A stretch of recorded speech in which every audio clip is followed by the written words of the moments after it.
Champagne de luxe, précarité de masse. Ce que tu bois, on l'a saigné pour toi. Ouvrier invisible, vendangeur sans droit. La fête a le goût amer de la sueur et des lois.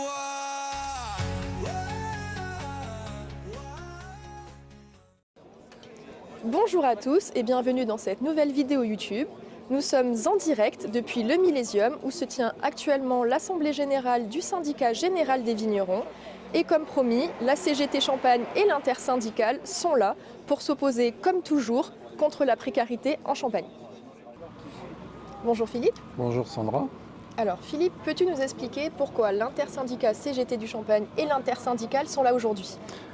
On s'était dit quand même que suite à l'échec des NAO paritaires, c'est un peu la mèche qui a mis le feu aux poudres, on s'inviterait quand même à chaque mouvement des patrons, c'est-à-dire qu'aujourd'hui effectivement c'est l'AG du syndicat général des vignerons.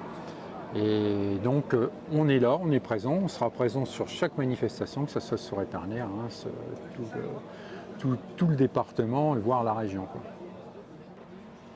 Et du coup, quelles sont vos revendications aujourd'hui ? Les revendications, je pense que tout le monde les connaît. C'est sur la précarité. Dénoncer, c'est pas trop une revendication, c'est la dénonciation de la précarité dans son ensemble. Alors la précarité, elle se résume sur plusieurs chapitres. De par la prestation qui aujourd'hui manifeste, il y a eu le coup de projecteur de la vendange 2023, qu'a mis en lumière, en fin de compte, tout un métier, toute une filière qui se précarise petit à petit, de par les cœurs de métier. Le deuxième chapitre, je dirais presque, les salaires. On en parlait, que ce soit en CUMA, que ce soit en convention collective du Champagne ou au sein de l'UMC. C'est inacceptable d'avoir eu un qui est un indice qui n'existe pas en France. C'est pas quelque chose de plus bas, puisque c'est plus bas que le plus bas. Donc on dénonce aussi ça, et aussi, alors plus sournoisement, la mise en place des VSL, des vignes semi-larges, on va dire plus communément la métamorphose des méthodes culturales dans notre vignoble, la robotique, etc., etc. Tout ça est un tout et un package organisé depuis un certain nombre d'années par l'ensemble du patronat champenois, et on est là pour le dénoncer, à la fois sur les emplois, à la fois sur la qualité du produit, etc. etc. Voilà. Bonjour Sébastien. Bonjour Sandra. Alors Sébastien, Philippe nous a parlé des grands points de précarisation en Champagne, notamment du salaire. Est-ce qu'on peut avoir ton analyse ? Alors mon analyse quant à la précarisation par rapport au salaire, c'est que dans le cadre d'une précarisation tout azimut, ça s'est vu depuis plusieurs années par rapport aux saisonniers, et maintenant on veut aller attaquer le dernier échelon, le dernier bastion en fait qu'on n'avait pas encore touché, enfin qui avait quand même déjà été touché depuis une paire d'années, c'est les permanents. J'ai tout précarisé, maintenant il me reste quand même les permanents, du coup je vais minorer leur salaire. Je vais ni les indexer sur l'inflation moyenne, ni les indexer par rapport au SMIC, et à la fin de la fin, j'aurai tiré absolument tous les pans de la Champagne vers le bas. Et le dernier bastion, c'est les permanents, et évidemment, la commission dite sociale de l'UMC s'attaque maintenant au dernier bastion, et évidemment les copains sont réunis là aujourd'hui pour défendre toute la précarisation en cours en Champagne, enfin en tout cas pour dénoncer toute la précarisation en cours en Champagne, et aussi pour défendre leur salaire. Et on est finalement aujourd'hui dans la continuité du mouvement qu'on avait lancé le 28 janvier devant l'UMC. Et je profite en fait d'avoir la parole aujourd'hui avec toi Sandra, aussi pour demander le départ de Michel Letter, le président de la commission dite sociale de l'UMC, qui finalement est un des éléments de levier de la précarisation en cours en Champagne. Donc j'entends bien Sébastien, Oui. C'est très bien, mais du coup, qu'est-ce que la CGT Champagne préconise pour faire face à tout ce que vous dénoncez ? Alors déjà, on est en intersyndical, puisqu'on est toujours sur la même ligne avec la CFDT. D'ailleurs, ce qui a valu à la commission dite sociale de ne pas avoir signature des organisations syndicales, évidemment pour nous indexer sur 1-1. Ils allaient trouver personne pour apposer leur signature.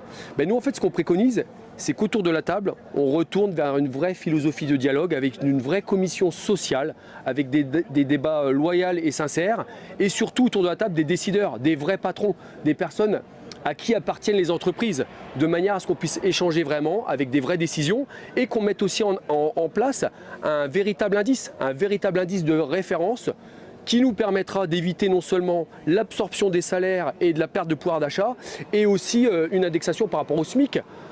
Et en plus, si on peut avoir un petit peu de partage de la valeur ajoutée, alors là, voilà, ce serait le comble du comble. Ce qui nous paraît d'ailleurs tout à fait normal dans une filière qui génère autant de richesses. Donc des vrais patrons autour de la table et le départ à la retraite de quelqu'un qu'on respecte, certes, mais de Michel Leters, qu'il retourne sur la Côte d'Azur et qu'en face de nous, on ait vraiment des gens qui aient les pieds dans la terre de la Champagne, avec qui on puisse avoir de vraies discussions. Bonjour José. Bonjour Sandra. Alors José, peux-tu nous donner un petit peu plus de détails sur tout ce qui est modèle économique en Champagne? Qu'est-ce qu'il y a comme souci? Oui, sur le modèle économique en Champagne. Donc on est là aujourd'hui, encore une fois, peut-être qu'on va paraître un petit peu rengaine de dire à chaque fois qu'il y a une réunion du syndicat général des vignerons, du CIVC, des festivités, on est présent. Nous, depuis des décennies maintenant, on dénonce ce qui risque d'arriver à notre modèle social, à notre modèle champenois, c'est-à-dire la prestation, l'exploitation de l'homme, la précarisation de nos emplois et le devenir et l'avenir de nos gamins, de nos écoles. Voilà, c'est tout ce qu'on dénonce aujourd'hui, encore une fois. Donc José, j'ai vu aujourd'hui au Millésium une banderole qui était très problématique où est écrit dessus « Prestataire égale fossoyeur de la Champagne ». Qu'est-ce que tu peux nous dire sur ça? C'est une banderole, je pense, qui a effectivement peut-être choqué, voire interpellé. J'espère qu'elle a interpellé, mais il va falloir qu'on ait une communication qui soit un peu plus forte. Parce que depuis des années, on parle régulièrement avec nos pouvoirs publics, avec les dirigeants de la Champagne, et on leur explique que la prestation, c'est le modèle, c'est la fin du modèle champenois. Avant, on avait affaire des prestataires entre guillemets locaux qui exploitaient toujours un petit peu, mais qui prenaient de la main-d'œuvre locale et nationale. Là, on a affaire à des prestataires qui sont basés dans les pays de l'Est. On a affaire à des vrais mafias. Il ne faut pas se cacher les noms. Ce sont des mafias de l'Est qui recrutent des travailleurs de l'Est et qui viennent avec des minibus complets parce qu'ils ne veulent plus venir avec des bus. Donc, arrive un moment, mais peut-être que cette banderole a peut-être choqué. C'est possible. Le 4 pages a sûrement choqué aussi. Mais si on peut faire prendre conscience aux vignerons que si on continue à prendre des prestataires qui ne sont pas encadrés, et quand on dit encadré, on répète, le donneur d'ordre est condamné conjointement avec le prestataire s'il y a de l'esclavage humain, tant qu'ils continueront à faire appel à ces gens-là pour gagner quelques euros, malheureusement, c'est le modèle économique de la Champagne qui va s'éteindre. Voilà. Donc José, vous avez récemment publié un 4 pages. Pour conclure, quels sont vraiment les points et les revendications les plus importantes selon toi? Après, effectivement, oui, on a publié un 4 pages. Bon, d'ailleurs, je la merci Sébastien. Voilà, et on est parti sur les péchés capitaux de la précarisation.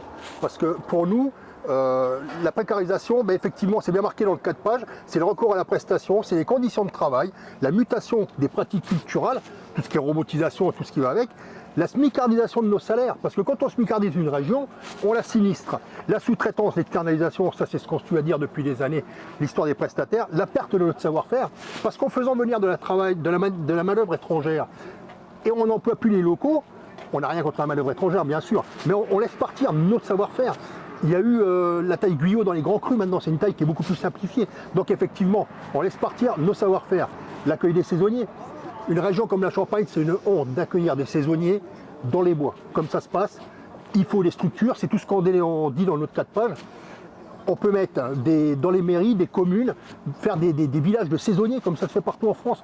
Le vigneron contribuera, paiera une forme de loyer, de contribution par rapport au nombre de salariés qu'il aura. Et je pense que comme ça, on peut éradiquer tout ça.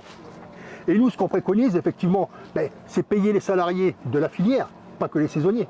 Tous les salariés de la filière, donc ça comprend bien les saisonniers, à un juste niveau, tout ce qui fait la valeur, la fortune, la richesse du Champagne. Donc nous, ce qu'on préconise, c'est une seule et unique convention collective pour les maisons de négoce, pour les vignerons et pour les prestataires. Si les prestataires sont régis sous la convention collective du Champagne, il n'y aura plus d'exploitation et il y aura de la main-d'œuvre et les emplois seront pourvus. Voilà Sandra. Merci à vous d'avoir regardé cette vidéo. Donc le mouvement se continue ici pour la journée devant le Millésium. N'hésitez pas à aller voir le 4 pages qui a été distribué sur site aux personnes qui rentraient donc pour cette assemblée générale. Nous vous remercions encore une fois et puis nous vous disons tous à bientôt. Les vignes s'automatisent, les gestes s'oublient, nos savoirs s'effacent, le progrès s'allie, pas de repos, pas de décret E2024, c'est